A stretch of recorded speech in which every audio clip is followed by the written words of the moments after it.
함께 나누실 하나님의 말씀은 마가복음 2장입니다. 마가복음 2장 1절에서 12절까지의 말씀입니다. 마가복음 2장 1절에서 12절까지의 말씀 신약 55페이지에 있습니다.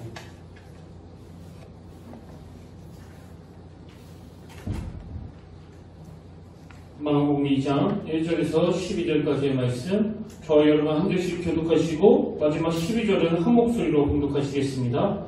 수요일에 예수께서 다시 가버나움에 들어가시니 집에 계시다는 소문이 들린지라 많은 사람이 모여서 문학가지고 들어서 자기가 얻게 되었는데 예수께서 그들에게 이름을 말씀하시더니 사람들이 한 중풍병자를 네 사람에게 메어가지고 예수께로 올세 우리들 때문에 예수께 데려가서 그 계신 곳에 지붕을 뜯어 구멍을 내고 중풍병자가 누운 상을 달아내리니 예수께서 그들의 믿음을 보시고 중풍병자에게 이르시되 작은 자야 내 죄사함을 받았느니라 하시니 어떤 사람들이 거기 앉아서 마음에 생각하기를 이 사람이 어찌 이렇게 말하는가 신성모독이로다 오직 하나님 한 분 외에는 누가 능히 죄를 사하겠느냐 그들이 서로 이렇게 생각하는 줄을 예수께서 모두 지시하시고 이르시되 어찌하여 이것을 마음에 생각하느냐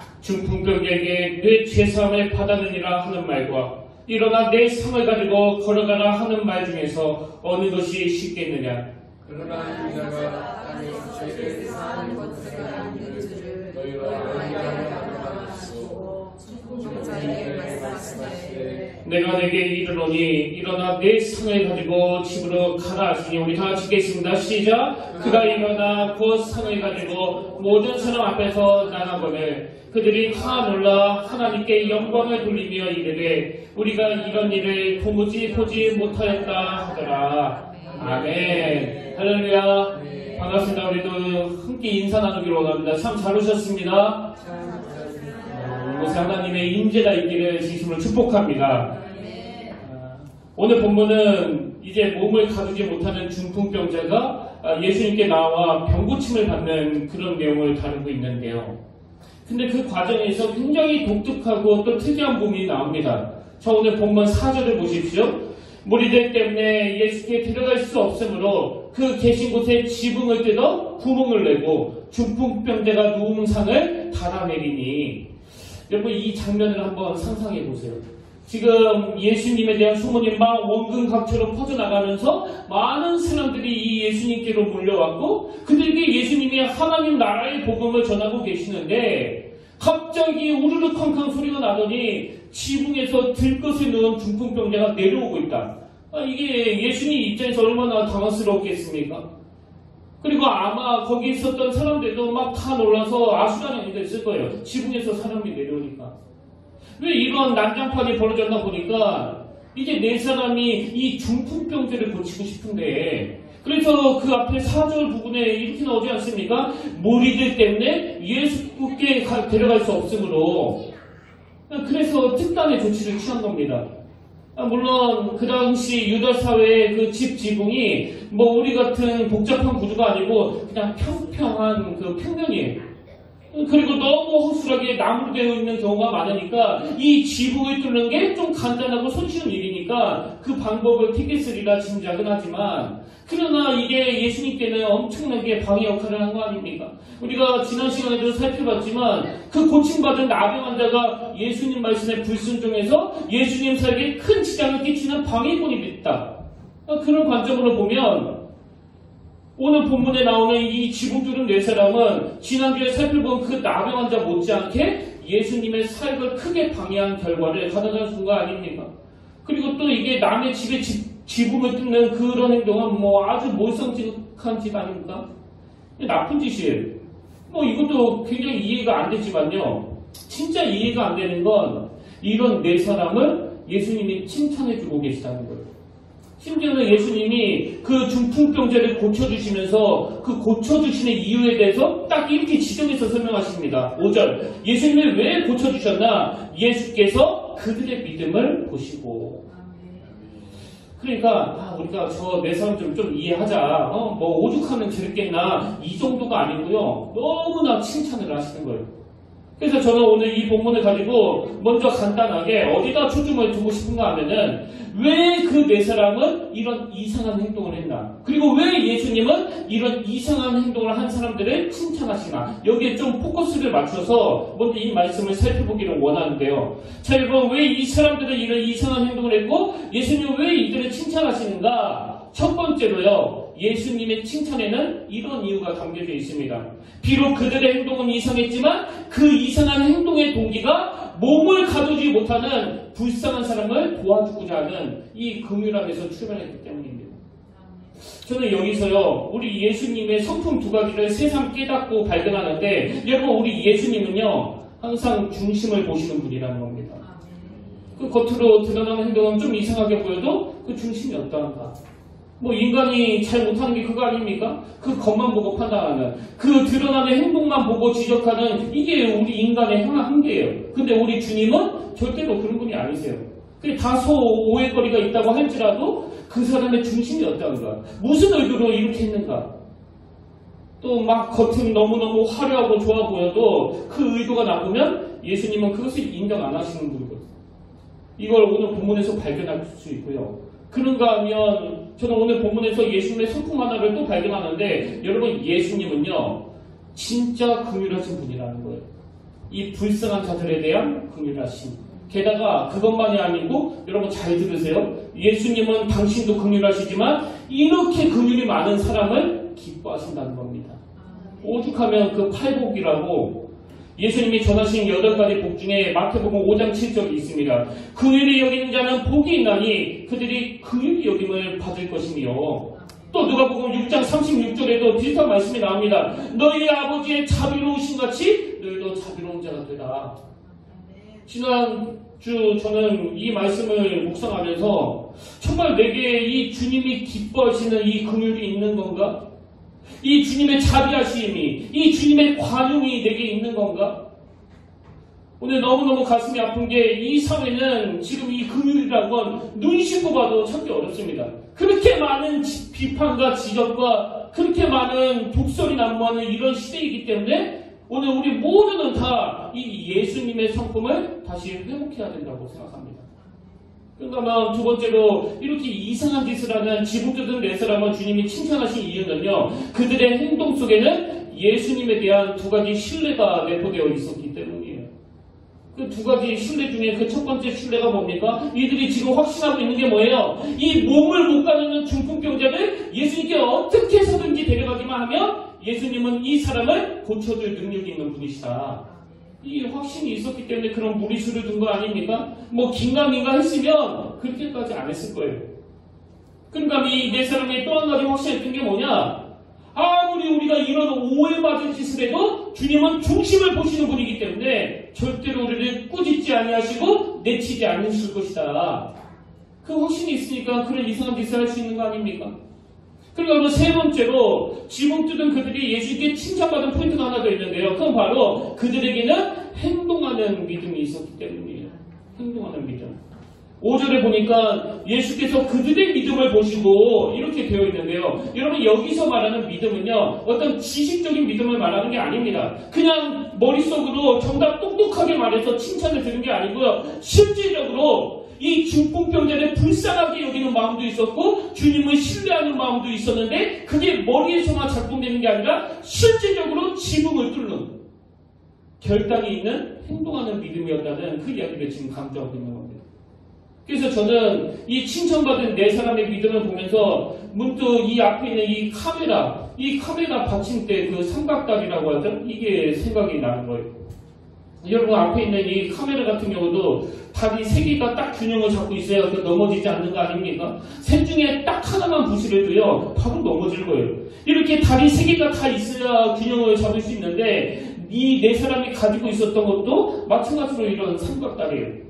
첫 번째 다리가 뭡니까? 이 약자에 대한 긍휼한 마음. 그러고 두 번째가 예수님에 대한 신뢰. 그리고 세 번째가 행동하는 믿음. 이 삼각다리가 조화를 잘 이루었기 때문에 예수님께 칭찬을 받을 수 있었다는 겁니다.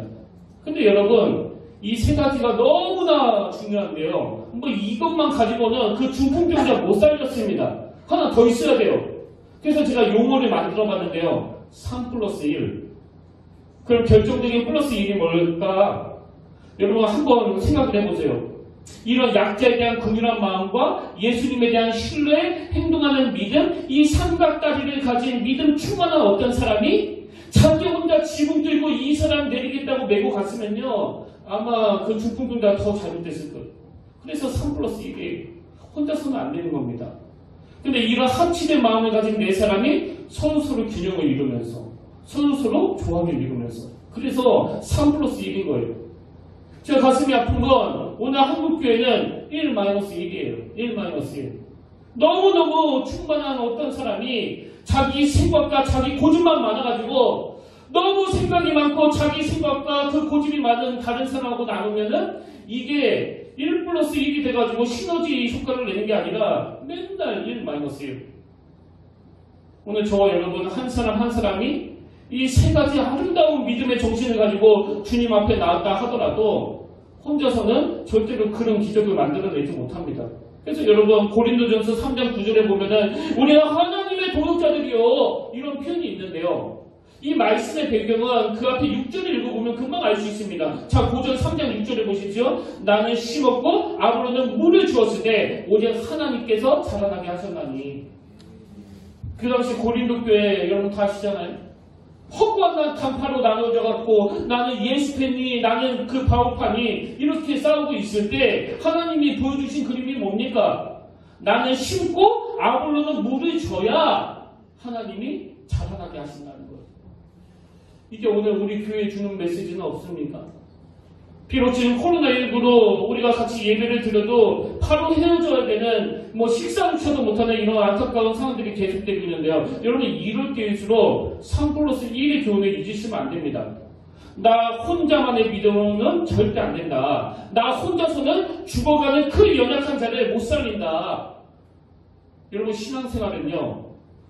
내가 세 가지 다 갖추었다고 완성이 되는 게 아닙니다. 3+1이 돼야 완성이 되는 거예요. 그래서 저는 오늘 본문을 묵상하면서 우리 평택교회 성도님들도 정말 주님이 기뻐하시는 그런 중풍병자를 섬겼던 이 네 사람이 되기 위해서 그 기도 제목 하나를 드리기를 원하는데요. 그 기도 제목이 뭐냐? 이 네 사람이 보여준 긍휼한 마음을 우리가 갈망해야 된다는 겁니다. 근데 여러분 여기에서 중요한 게 뭡니까? 우리가 이 약자에 대한 긍휼한 마음을 회복하기 위해서는 내가 먼저 이 하나님의 긍휼하심을 입은 자라는 것을 자각해야 된다는 거예요. 그래야 제대로 된 지붕 뚫은 네 사람이 될 수 있다는 겁니다. 제가 이 교회에 와서 알게 된 게, 깨닫게 된 게 바로 그거 아닙니까? 나는 늘 이 네 사람 쪽에 있는 사람이라고 생각했는데 그래서 목회자의 길도 가게 됐고 누군가를 위해서 희생도 하고 도와주는 거라고 생각했는데 하나님은 이런 착각을, 이런 교만을 깨뜨려 주시기 위하여 이 교회에 와서 제가 깨닫게 된 게 뭐예요?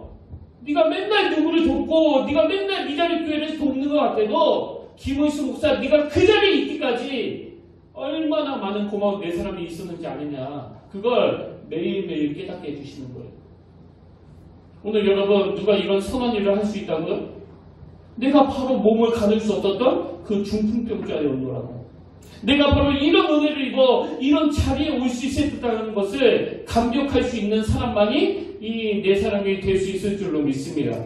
그런가 하면 여러분 또 하나 있습니다. 누가 이 중풍병자를 돕기 위해 지붕을 뚫는 네 사람이 될 수 있느냐? 그 미국의 존 파이퍼 목사님이라고 제가 참 존경하는 분이 계시는데요. 한 1년 전에 그 미국에서 있었던 일 아마 여러분 다 기억하실 겁니다.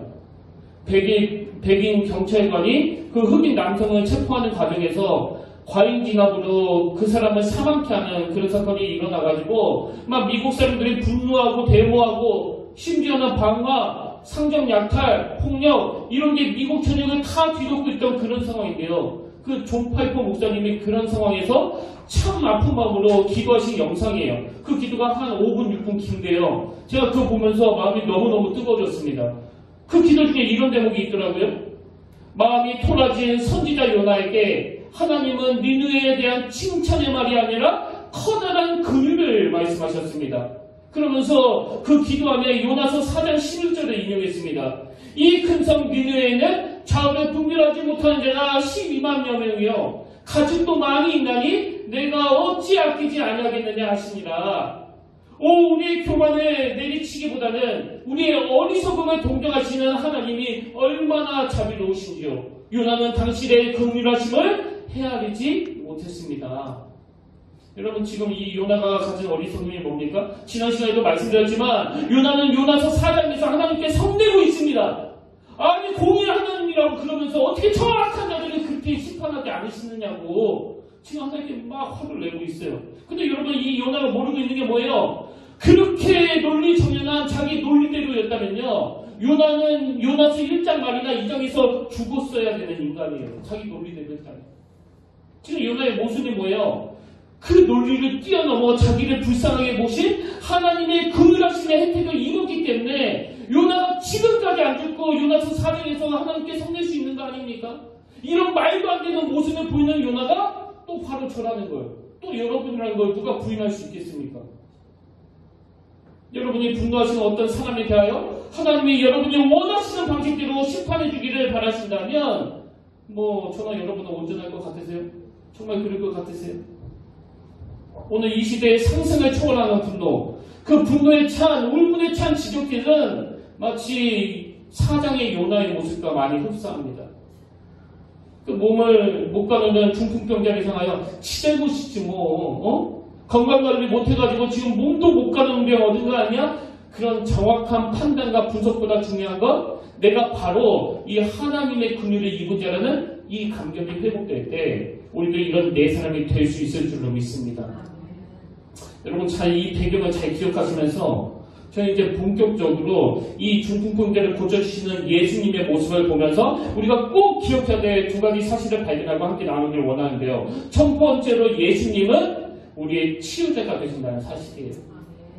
지금 이 지붕 뚫는 네 사람은 예수님이 이런 치유자 되신다는 그런 믿음이 있었기 때문에 그렇게 무리수를 둔 거 아닙니까? 그리고 결국 그들의 믿음이 어떤 열매를 가져왔습니까? 오늘 보면 맨 마지막 11절에 보니까 내가 내게 이르노니 일어나 내 상을 가지고 집으로 가라 하시니 그랬더니 12절입니다. 그가 일어나 곧 상을 가지고 모든 사람 앞에서 나가거늘. 그래서 결국 예수님이 이 중풍병 때의 병을 고쳐주시는 치유자 되신다는 그 확신하신 믿음이 결국 이런 놀라운 결과들을 만들어냈는데요. 저는 이런 차원에서 우리 모두가 다 꼭 기억해야 되는 거.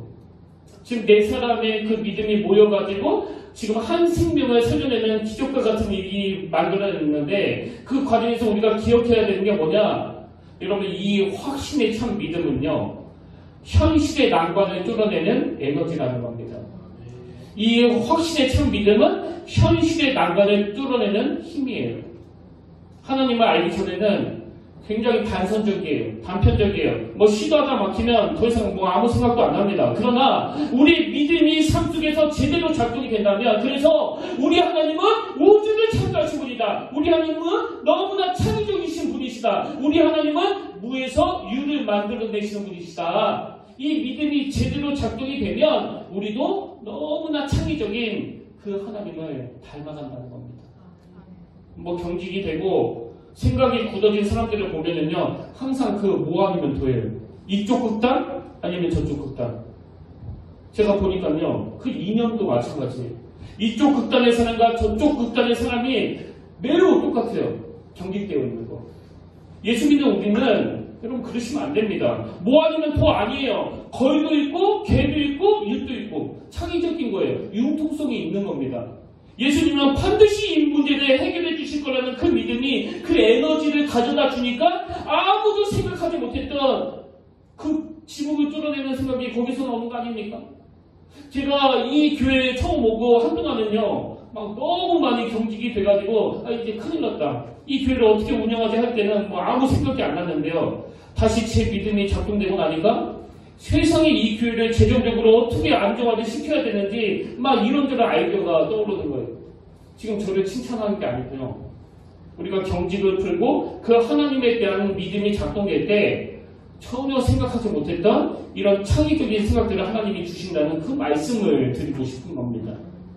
저는 오늘 이 설교를 준비하면서 정말 마음에 소원이 생겼습니다. 하나님, 지금 제가 아는 분만 해도 너무나 많은 성도님들이 난관에 봉착해 있는데 이제는 뭐 돌아갈 수도 없고 끌고 갈 힘도 없어 이런저런 어려움에 처해 있는데 오늘 살아계신 하나님의 말씀이 선포될 때 그들에게도 아버지 유연한 마음을 주시고 난관을 뚫을 수 있는 에너지를 주시고 무엇보다도 이 지붕을 뚫는다고 하는 이런 창의적인 생각으로 이 길만 고집했을 때는 전혀 몰랐던 다양한 하나님의 길들이 보여져서 이 상황을 뚫어내는 능력으로 그들의 믿음이 작동되게 해주시길 원합니다.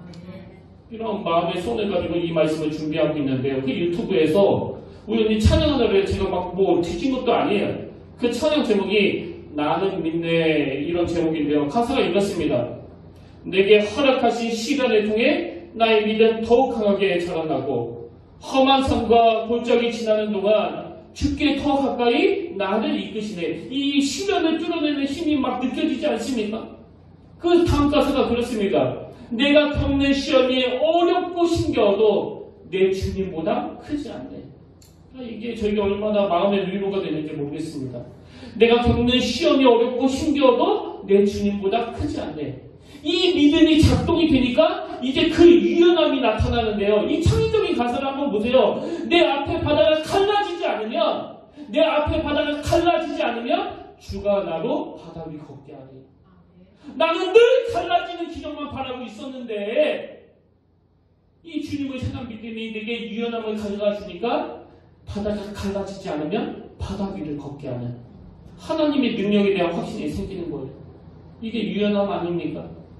내 앞에 바다가 갈라지지 않으면 주가 나로 바다를 걷게 하리. 이렇게 선포하고는 그 다음 가사에 보니까 믿음을 선포합니다. 나는 믿네 주의 능력으로 내 삶 새롭게 되리. 나는 믿네 주의 능력으로 탐대에 나아가리라. 주와 함께 싸워 승리하리라. 날마다 믿음으로 나 살아가리. 오늘 여러분 그 내능의 동역자들이 그 선한 믿음의 도전으로 말미암아 그 중풍병자가 참 고침을 받아 주님이 치유자 되심을 그렇게 만방에 알릴 수 있었던 것처럼 오늘 저와 여러분 앞에 가로막혀 있는 그 난관은 하나님보다 큰 게 아닙니다.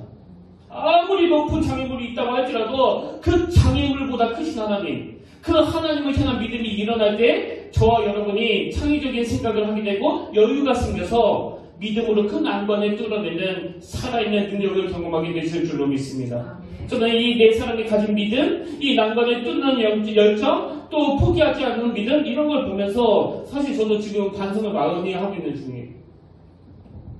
분명히 사역을 처음 시작했을 때는 저기도 뜨거운 열정이 있고 야성이 있고 전투력이 있었는데 이게 점점 약해지고 있다는 그런 생각이 요즘 계속 드는 겁니다. 그래서 제가 오늘 이 네 사람이 지붕을 뚫는 그 열정을 보면서 하나님께 기도를 드리는 거예요. 아버지, 제가 정말 제 목재 13년 해오면서 좀 관록도 생기고 설교도 옛날에 비해가지고 더 좋아졌을지는 모르지만 아버지 그 시작도 초반에 열정을 가지고 야성을 가지고 달려가던 그 믿음을 회복해 주시길 원합니다. 이런 마음의 사모함이 여러분 제게도 있는 겁니다. 그러니까 이 설교자가 그냥 나는 다 이루었고 당신들이 문제야 이렇게 설교하는 건 절대로 옳은 설교가 아니에요. 설교하는 저나 여러분 모두가 다 약한 존재예요. 설교하는 자도 여러분 모두가 다 이 난간에 뚫어갈 힘이 없는 존재들입니다. 그래서 믿음이 필요한 거거든요. 이 찬양을 오늘 하나님 앞에 우리가 올려드릴 때 내가 겪는 시험이 어렵고 힘겨워도 나이가 들어갈수록 자신감은 떨어지고 나이가 들어갈수록 그런 열정이 다 사라진다 할지라도 내가 겪는 시험이 어렵고 힘겨워도 내 주님보다 크지 않네. 이 믿음이 다시 한번 우리 안에 이 전투력을 회복시켜주는 능력이 되는 줄로 믿으시기 바랍니다. 참 하나님께서는 저에게 참 배려를 많이 해주시는데요. 제가 이런 설교를 쭉 준비하고 있는데 불쑥 어느 초신자 분이 쓰신 글이 떠올려져가지고 제가 세상 그것을 다시 읽으면서 너무 마음에 감동이 됐습니다. 그 내용을 한번 읽어드리겠습니다. 시작부터가 이렇게 시작합니다. 저는 초신자입니다. 1년 반쯤 전 집 근처에 있는 교회에 허겁지겁 혼자 달려와서 예배를 드렸던 날을 기억합니다. 저는 교회가 처음입니다. 교회가 뭔지, 예배는 또 뭔지, 기도문이나 찬양하나 제대로 알지 못한 채로 처음 예배를 드렸던 그때 저는 뭐가 그렇게 은혜가 되었는지 주변 분들 보기 민망할 정도로 울고 또 울고 그렇게 1년을 넘게 예배 시간마다 울고 또 울고 마치 교회에 울기 위해 가는 사람처럼 말이죠. 초등학교 입학한 둘째 아들의 어려움이 제게 삶이 무너지는 것 같은 시련이고 아픔이고 매일매일이 고통이었습니다. 삶이 무의미하고 한순간에 무너져 내려 올라올 줄 모르고 다 포기하고 싶어질 때 친언니가 이사야 41장 10절을 문자로 보내주었습니다. 두려워하지 말라. 내가 너와 함께하리라. 놀라지 말라. 나는 내 하나님이 됨이라. 내가 너를 굳세게 하리라. 참으로 너를 도와주리라. 참으로 나의 의로운 오른손으로 너를 붙들리라. 그 성경 구절을 읽자마자 너무 많이 소리내어 울었고 그 한 구절을 계기로 하나님이 너무나 궁금해졌습니다. 여러분 이게 이해가 되세요? 그 당시로 교회라는 데를 한 번도 가본 적 없는 분이에요. 성경에 뭔지도 모르는 사람이에요. 근데 언니가 뭐 만나서 그런 것도 아니고 문자로 보내준 글자 문자를 읽어서 소리내어 너무 많이 울었다는 이것도 기적이고요. 그 하나님이 궁금해졌다는 이것도 기적 아닙니까? 그 다음 글에 보니까 그 길로 교회에 달려왔고 성경이 궁금해서 읽고 또 읽고 쓰고 또 쓰면서 그렇게 1년간을 달려왔습니다. 뭐 이분에게 무슨 문제가 있었는지 구체적으로 안 밝혀서 제가 자세히는 모르겠지만요. 여전히 자녀 문제로 신음하고 있다는 내용을 거기에 피력하고는 그 다음에 달라진 부분을 이렇게 설명합니다. 앞으로 사춘기 고등학생이 되면 더 어려울지도 모르겠습니다. 그래도 그때와 달라진 것은 이제는 제가 그렇게 무너지지 않습니다. 저는 이 부분이 너무나 감동이 됐습니다. 이 아이가 달라진 게 없다 할지라도 그래도 그때와 달라진 것은 이제는 제가 그렇게 무너지지 않습니다. 저를 따라 남편과 아이도 교회에 함께 가고 있습니다. 그 전과 다름은 우리 가족 모두 하나님의 함께 하심을 믿고 있거든요. 이 어려움 또한 하나님이 알고 계실 것이고 이 아이의 아픔 속에서도 주님이 붙들어 주실 것을 함께하고 계실 것을 믿고 의지하며 인내하며 따라갑니다. 저는 이분의 글을 읽으면서 하나님이 저에게 너 말이야 오늘 본문을 가지고 너 설교할 때 그냥 쾌쾌 묵은 이론만 가지고 떠들지 마라. 2000년 전에 이런 일이 있었다는 걸 소개하는 그런 이야기뿐이 아니라 2000년 전에 이 중풍병자를 살려주신 그 주님께서 오늘도 일하고 계시다는 걸 이 초신자를 통해서 네가 먼저 생생하게 기억을 해라. 네가 살아있는 믿음을 가지고 있어야 살아있는 설교를 할 수 있을 거 아니냐. 여러분 이 초신자분 생전에 교회라는 데를 처음 온 이분이 낯설고 낯선 환경 속에서 울고 또 울고 울고 또 울고 그렇게 1년을 예배하면서 울었다고 하면서 그에게 생긴 게 뭐예요? 야성이 생긴 거예요. 야성. 전에는 이 아이 때문에 죽을 것 같이 힘들었는데 얘는 이제 천천히 변해도 괜찮다. 반드시 변할 것이다. 이제는 얘가 변하는 것이 아니라 내가 변했다. 이 정도로 나는 무너지지 않는다. 여러분 예수 믿은 지 1년 반밖에 안 되는 이 초신자 분께서 이런 놀라운 영적인 야성이 회복됐다고 한다면 저 같은 목회자들과 오늘 오래 예수 믿은 발록 있는 여러분들 안에서 이런 놀라운 역사와 능력과 입술의 선포가 일어나게 될 줄로 믿습니다. 이것을 우리가 확신해야 돼요. 주님은 내 가정의 문제를 해결해 주시는 치유자 되신다. 그냥 막 숨도 못 쉴 만큼 이 문제도 심각하고 또 저 문제도 심각하고 이 문제도 엄습하고 저 문제도 엄습한다 할지라도 내가 아는 거 한 가지 있다. 그것은 이 모든 문제보다도 우리 주님은 크신 분이라는 것. 그 믿음이 우리 안에 작동이 되어야 된다는 겁니다. 우리가 그 사도 바울을 존경에 맞지 않는 건 그가 바로 이런 믿음을 갖고 있었기 때문 아닙니까?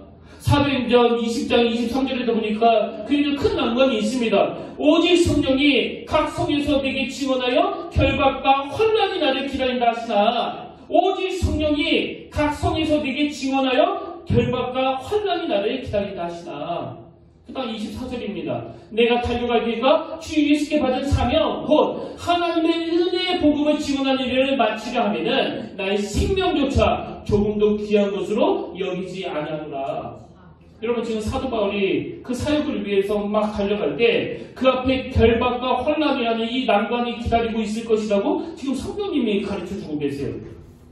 성령님은요 우리를 속이는 분이 아니에요. 우리가 겪게 될 모든 연약한 것과 그 상황을 가리지 않고 다 가르쳐주세요. 그런데 그것 때문에 위축이 되는 것이 아니라 그럼에도 불구하고 내가 달려갈 길이 있고 주님께 받은 사명이 있다고 할 때는 이 난관 때문에 나는 주저하지 않겠다. 이게 믿음이거든요. 지금 코로나19가 계속되고 있습니다.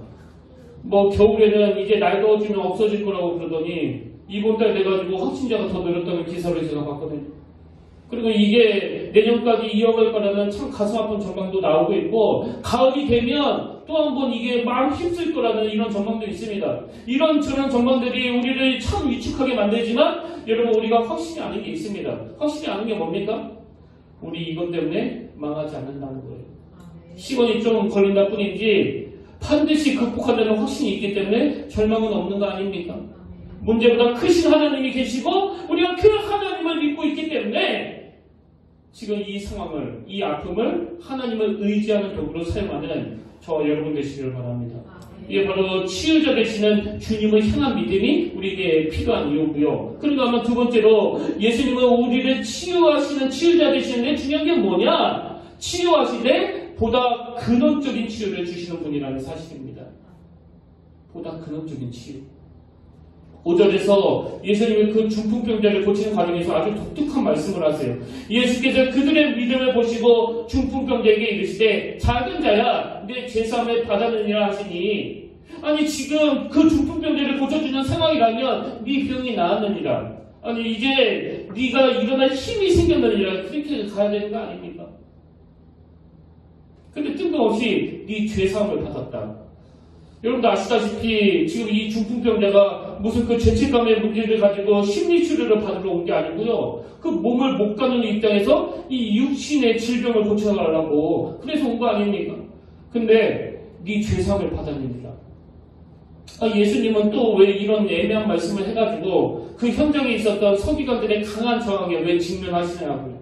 7절에도 보니까 그 서기관들이 이렇게 마음으로 한변합니다. 이 사람이 예수님입니다. 이 사람이 어찌 이렇게 말하는가? 신성 모독이로다. 왜 예수님은 이런 논란에 휩싸여 말씀을 하시냐고요. 왜 그러시냐고요? 거기에는 두 가지 결정적인 이유가 있습니다. 여러분 5절에 나오는 이 내 죄사함을 받았느니라 이 예수님의 말씀은요. 첫째, 하나님으로서 예수님의 자기 정체성을 선포하신 거예요. 7절 뒷부분에 보니까 이 사람이 어찌 이렇게 말하는가? 신성모독이로다. 오직 하나님 한 분 외에는 누가 능히 죄를 사겠느냐. 그랬더니 10절이 주님의 반응입니다. 그러나 인자가 땅에서 죄를 사는 권세가 있는 줄을 너희로 알게 하려고 했다는 거예요. 다 알고 하신 거예요. 예수님은 그들이 저항할 거 다 알고 하셨습니다. 왜 그럴까요? 예수님은 의사의 정체성이 아니거든요. 예수님의 정체성은 하나님의 아들, 메시아, 구원자. 그게 예수님의 정체성이고 그걸 당당하게 지금 선포하신 거예요. 그래서 우리는요. 교회 가가지고 병 나았다. 교회 가가지고 살림살이가 좋아졌어. 이러면요. 교회가 아니에요. 교회는요. 병 나았어가 아니라 그 병을 고쳐주신 분이 바로 예수 그리스도라는 것을 선포하는 곳이에요. 그런가 하면 왜 예수님이 중풍병자에게 내 죄사함을 받았느니라 이 말씀을 주신가 하니까요. 그건 중풍병자 편에 서서 보다 근원적인 문제를 해결해 주시기 위해서요. 그 사실을 선포하기 위해서입니다. 팀켈러 목사님의 책에서 이런 내용을 잘 설명하고 있었는데요. 한번 자세히 여러분 한번 들어보십시오. 왜 예수님이 이런 죄사함의 문제를 선포하셨느냐? 예수님은 중풍병자의 가장 큰 문제를 밝힘으로써 그의 내면 깊은 곳으로 들어가기를 원하신다. 그리고는 이제 따옴표를 해가지고 그 예수님의 마음을 이렇게 피력한 글을 읽었습니다. 네가 나에게 몸만 고쳐달라고 하는 것은 깊이 들어가지 않는 탓이다. 네 마음의 바람이 얼마나 깊은지를 너는 모르고 있다. 네 마음의 바람이 얼마나 깊은지를 너는 모르고 있대. 이렇게 예수님의 마음을 전하고는 그 책에서 신시아 하이멜이라는 사람의 이야기를 소개하는데요. 여러분 이 신시아 하이멜이 어떤 사람이냐 하니까 그는 영화관 매표소 직원으로 일하는 사람이었는데요. 거기서 일하면서 그 배우의 꿈을 꾸면서 무명 시절부터 유명한 배우가 되기까지 그곳을 거쳐가 많은 사람들을 알고 있는 분이라는 거예요. 그 사람이.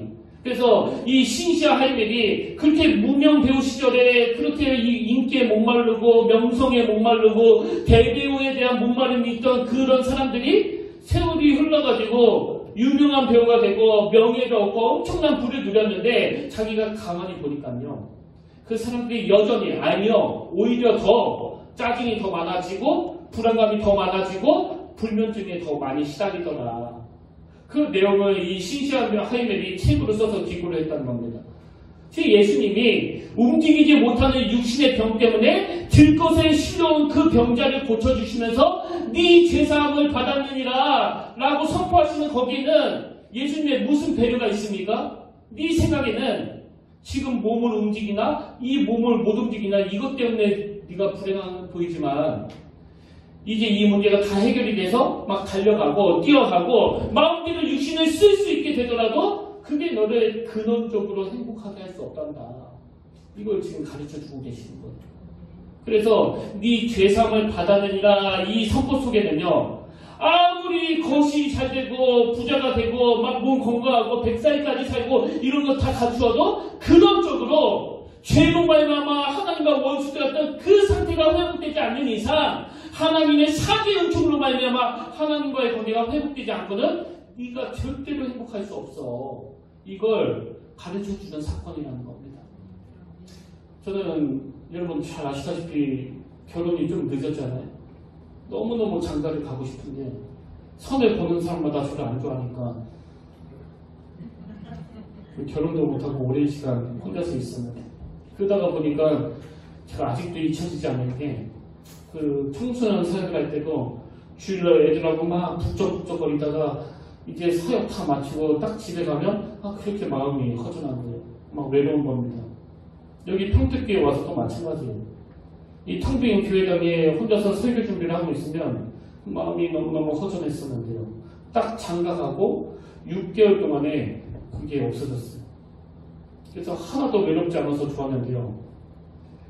뭐 시간이 좀 지나니까 지금 그분이 설교를 듣고 계시기 때문에 제가 너무 자세히는 설명 못 드리는데요. 여러분 근원적인 외로움은 없어지지 않는 겁니다. 여전히 채워지지 않는 빈자리가 있습니다. 근데 저는 한 가지 알아요. 이렇게 채워지지 않는 빈자리는 네 죄사함을 받아내리라고 선포하시는 주님의 십자가 은혜로만 채워진다는 사실을. 여러분 죄로 원수되었던 하나님과의 관계가 회복되지 않고는 그 빈자리는 채워지지 않습니다.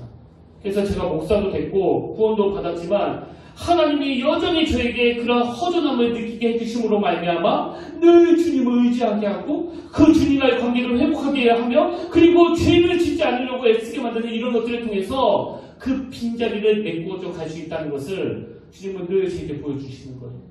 그래서 수많은 사람들에게 인정받는 것보다 중요한 건 하나님과의 관계 회복이 중요한 것이고 작은 교회를 큰 교회에 만드는 것보다 저를 더 행복하게 만드는 건 아무도 저를 알아주는 사람이 없다 할지라도 주님이 베푸신 그 사죄의 은총으로 말미암아 관계가 회복되는 그 고요한 새벽 시간, 아무도 깬 사람이 없는 그 새벽 시간이 저는 얼마나 즐거운지 모릅니다.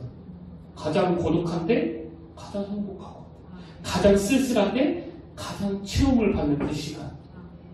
오늘 여러분 육신적인 그 모험만 구하시고 육신적인 사람과의 그 관계만 추구하시는 여러분이 아니라 네 죄사함을 받아내리라 이 선포를 하시기 위하여 십자가 지신 그 예수 그리스도를 마음을 사모하고 그분을 그리워하고 그분과의 관계를 늘 갈망하는 믿음의 성도님들 되시기를 바랍니다.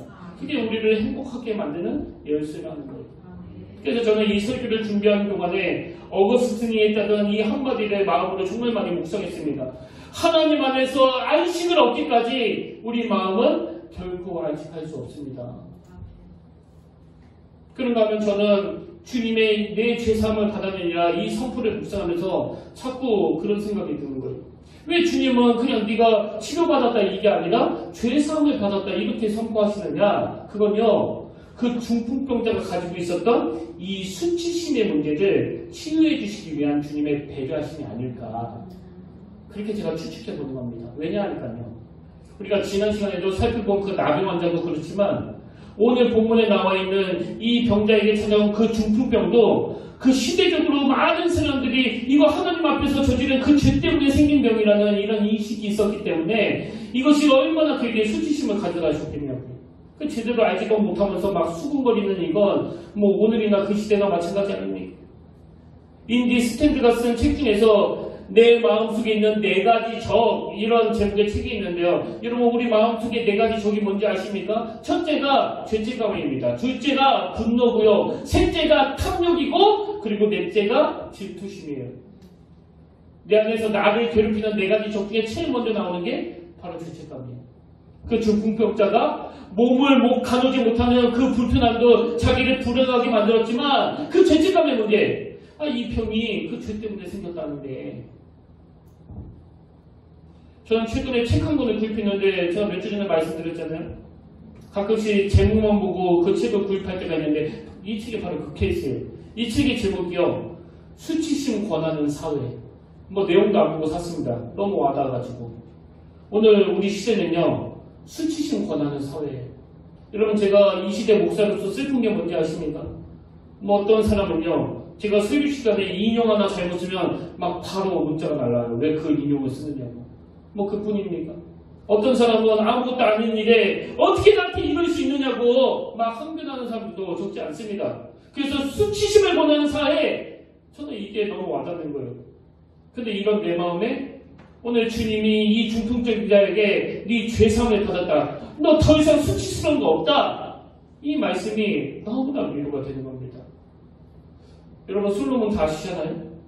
뭐 겉으로는 2대 왕, 대단한 껍데기를 가지고 있지만 이 솔로몬에게는 치명적인 출생의 비밀이 있었습니다. 솔로몬의 아버지는 여러분 다 아시다시피 다윗 왕인데요, 엄마가 누군지는 잘 모르세요. 그 다윗이 목욕하는 여자를 보고 그만 욕정이 끌어올라가지고 그 충성스러운 그 남편, 자기 신하를 죽이고 그렇게 그냥 성적으로 죄를 만든 그 슬픈 스토리가 바로 다윗과 이 밧세바의 이야기 아닙니까? 근데 이 솔로몬은요, 그렇게 욕정에 눈이 멀어가지고 한 가정을 파괴시키고 얻은 밧세바의 아들이에요. 엄마가 밧세바예요. 그러니까 그런 출생의 비밀을 가지고 태어난 이 솔로몬 입장에서 뭐 겉은 너무나 화려한 삶을 살고 있는데 그 어릴 때부터 수군거리고, 저 사람의 엄마가 누군지 다 알지 않느냐고, 그 출생의 비밀 알지 않느냐고. 이게 무슨 불륜 드라마에 나올 것 같은 그런 스토리를 갖고 태어난 사람이 바로 이 솔로몬이거든요. 이게 솔로몬이 가지고 있었던 아픔이 있고요. 그런가 하면 이 솔로몬의 이름이 2개라는 거 여러분 혹시 아십니까? 이게 어떤 사연이 있느냐? 자, 사무엘하 12장 24절 25절을 보시죠. 다윗이 그의 아내 밧세바를 위로하고 그에게 들어가 그와 동침하였더니 그가 아들을 낳으매 그의 이름을 솔로몬이라 하니라. 여기 첫 번째 이름이 나오죠. 근데 그 다음에 보세요. 여호와께서 그를 사랑하사 선지자 나단을 보내 그의 이름을 여디디아라 하시니 이는 여호와께서 사랑하셨기 때문이더라. 여러분, 하나님이 솔로몬에게 새로운 이름 하나를 지어주셨는데 여디디아예요. 그리고 여디디아는 하나님께 사랑받는 자라는 뜻이에요. 제가 이 말씀을 묵상하다가 왜 가슴이 벅차올랐는지 아십니까? 오늘 이 땅을 살아가는 우리 모두는 다 이 2 이름이 있습니다. 먼저 솔로몬이라는 이름이 있어요. 감추고 싶고 밝히고 싶지 않고 누군가가 이것을 거론하면은 견딜 수 없는 마음의 상처와 쓴뿌리가 올라오게 만드는 그 솔로몬이라는 이름 하나가 있습니다. 그런가 하면 또 예수 믿는 저나 여러분에게는 여디디아라는 이름이 하나 더 있습니다. 그러나 외적인 것으로만 판단하지 않으시고 하나님의 사랑을 받는 존재, 여호와께서 사랑하시는 존재. 오늘 여러분, 그 중풍병자의 표면적인 문제, 그 몸을 못 가누는 그 사람의 병을 고쳐주는 것만으로도 이게 감당하기 어려운 은혜인데 주님은 그것으로만 끝내지 않으세요. 그 내면을 치료하기를 원하시고 그의 수치심을 주님이 만져주시기를 원하십니다. 네 죄사함을 받았다. 너는 더 이상 수치스러운 존재가 아니야. 너는 이제 솔로몬이 아니라 여디디아가 되었다. 부끄럽지만 목회 13년 차인 제 안에 여전히 솔로몬이 있습니다. 그리고 어떤 분들은 저희 솔로몬, 저희 약한 부분을 공격하고 고발하고 저희 부족한 부분을 극대화시켜서 소문을 내는 분도 있는데, 근데 여러분, 뭐가 은혜인지 아세요? 아무도 공격 안 하고 아무도 모함하지 않았을 때는 몰랐던 이 여디디아로 불러주신 그 하나님의 은혜가 저에게 엄청나게 부어지고 있다는 사실이에요. 안 그러면 제가 어떻게 버티겠습니까? 로마서 8장 1절. 그러므로 이제 그리스도 예수 안에 있는 자에게는 결코 정죄함이 없나니 또 로마서 8장 33절 누가 능히 하나님께서 택하신 자들을 고발하리요. 또 34절 누가 정죄하리요. 죽으실 뿐 아니라 다시 살아날 수 있는 그리스도 예수시니 그는 하나님 우편에 계신 자요. 그다음 보세요. 우리를 위하여 간구하시는 자신이라. 뭘 간구합니까? 하나님, 저 초랑 디모스 목사가 더 이상 솔로몬으로 살지 아니하고 여디기야로 살게 된 인생임을 자각하기를 원합니다. 우리에게 주시는 위로가 그거 아닙니까? 여러분, 더 이상 솔로몬으로 살지 마시기를 원합니다. 그 못된 것들이 여러분들 너는 솔로몬이야, 너는 부끄러운 존재야, 아무리 지적질을 한다고 할지라도 늘 성령 안에서 그분과의 교제가 일어나는 여러분은 아니야, 나는 이제 여디기야야, 나 이제 솔로몬 아니야. 저는 오늘 결론을 성경 두 구절을 읽어드리고 말씀 마치려고 하는데요. 먼저 출애굽기 15장 26절입니다. 제가 두 가지 강조한 것 중에 첫 번째에 해당하는 말씀이에요. 이르시되 너희가 너희 하나님 나 여호와의 말을 들어 순종하고 내가 보기에 의를 행하며 내 계명에 귀를 기울이며 내 모든 규례를 지키면 내가 애국 사람에게 내린 모든 질병 중에 하나라도 너에게 내리지 아니하리니 이 선포를 기억하십시오. 나는 너희를 치료하는 여호와입니다. 나는 너희를 치료하는 여호와입니다. 무슨 일로 좌절하고 무슨 일로 전일을 잃어버리셨는지는 모르지만 여러분, 우리 예수님은 그 장애물 앞에서 주저앉아 있는 여러분들을 다시 일으켜 세우시는 치료하시는 하나님이심을 믿으시기를 바랍니다. 그런가 하면 그 다음 성경 구절은 오늘 보면 마가복음 2장 5절입니다. 예수께서 그들의 믿음을 보시고 중풍병자에게 이르시되 작은 자야 내 죄사함을 받아내리라 하시니, 아까 말로 표현하면 너는 이제 솔로몬이 아니라 여디기야가 되어보라고, 십자가를 통하여 내가 너를 여디기야로 삼아놓으라고 말씀하시는 그 것만 치유하는 하나님이 아니라 오늘 십자가를 통하여 내 상한 내면을 치유해 주시는 그 주님의 십자가를 의지하고 다시 한번 전의를 불태우며 주신 사명을 기꺼이 완주할 수 있는 그런 담대한 믿음을 가지시기를 주님 이름으로 축원합니다.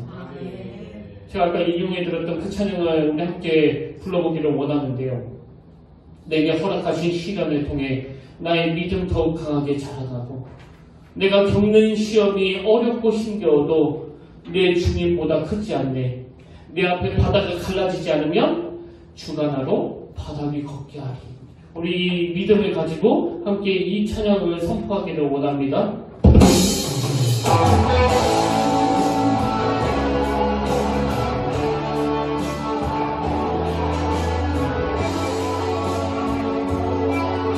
내게 허락하신 시간을 통해 내게 허락하신 시간을 통해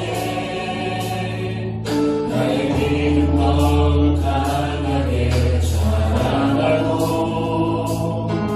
험한 산과 골짜기 지나는 동안 주께 더 가까이 나를 이끄시네. 내가 겪는 시험이 어렵고 힘겨워도 내 주님보다 크지 않네. 내 앞에 바다가 달라지지 않으며 주가 나로 바다를 걷게 하니 나는 그때 주의 능력으로 내 삶 새롭게 해. 나는 믿네.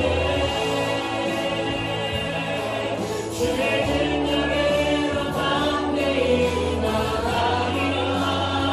주와 함께 사고 승리하리라. 내가 믿음으로 나 살아. 우리 다시 한번 찬양합니다. 내게 허락하신 시련을 통해 내게 허락하신 시련을 통해 나의 믿음 너무 강하게 자라나고 험한 산과 골짜기 지나는 동안 주께 더 가까이 나를 이끄시네. 내가 겪는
살아계신 하나님 아버지, 하나님의 은혜를 이 시간 구합니다. 우리를 치유해 주신 하나님, 우리의 영혼을 깊이 터치해 주시며 너의 죄의 사함을 받았느니라. 십자가를 통하여 그 아름다운 배려의 선풀을 주신 분을 아버지 이 시간 우리가 믿고 있습니다. 이제 우리 믿음이 난간을 뚫어내는 능력이 믿음이 되게 하여 주시옵소서.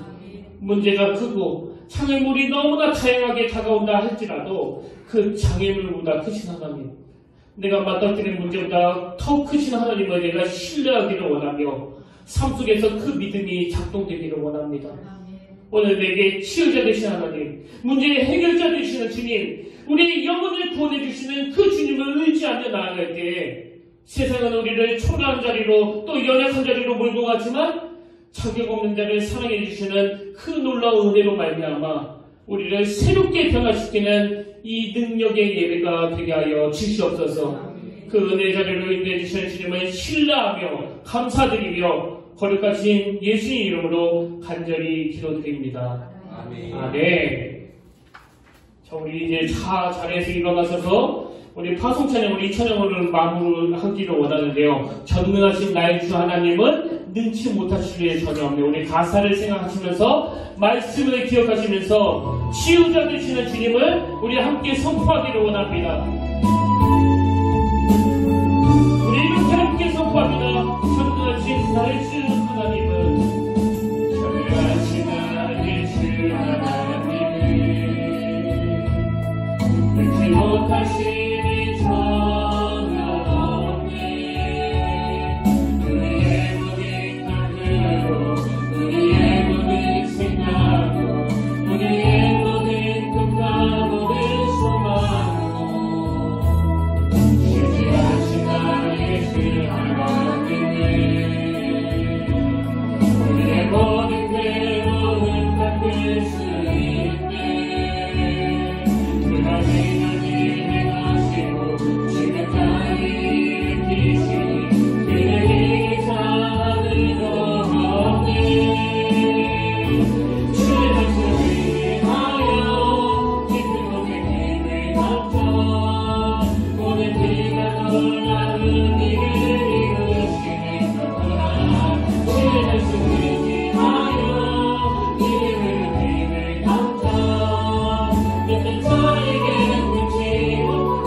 하나님 아버지, 오늘 우리 마음에 솔로몬이 많습니다. 들키고 싶지 않은 것도 많고 부끄러운 것들도 너무 많고 죄책감의 문제도 있습니다. 그리고 세상은 내가 숨기고 싶은 것들을 자꾸 들추어내며 우리 내면에 그 수치심을 심어줍니다. 그럼에도 불구하고 우리의 어떤 조건을 보고 사랑하시는 것이 아니라 십자가로 보내된 우리의 존재를 귀하게 보심으로 내가 과거에 어떤 삶을 살았고 과거에 어떤 아픔을 가졌다 할지라도 그 모든 것들을 다 지워주시고 너는 더 이상 솔로몬이 아니라 하나님의 사랑을 받는 여디디아가 되어노라고 그렇게 선포해 주시는 주님의 은혜를 기억하면서, 그리고 장애물의 난간에 막 부딪혀 무릎 꿇고 사는 것도 아니라 아버지 믿음이 창의력을 제공해주는 능력이라는 사실을 우리가 기억하면서 내가 가진 문제보다 더 크신 하나님을 의지하며 그것을 돌파하고 뚫어내는 살아있는 믿음, 작동되는 믿음을 가진 주님의 자녀들이 다 되게 하여 주시옵소서. 이제는 우리 주 예수 그리스도의 은혜와 하나님 아버지의 다함없는 사랑과 성령님의 감동, 감화, 위로 통 충만하심의 역사가 오늘 주신 말씀 마음에 담고 여디디아로 살아가기로 다짐하며 주님을 의지하며 살아가기로 다짐하며 우리를 치료해 주시는 그 주님을 향한 믿음을 가지고 살아가기로 다짐하며 예배하는 모든 주의 자녀들 머리 위에 지금부터 영원토록 함께 하시기를 간절히 축원하옵나이다. 아멘.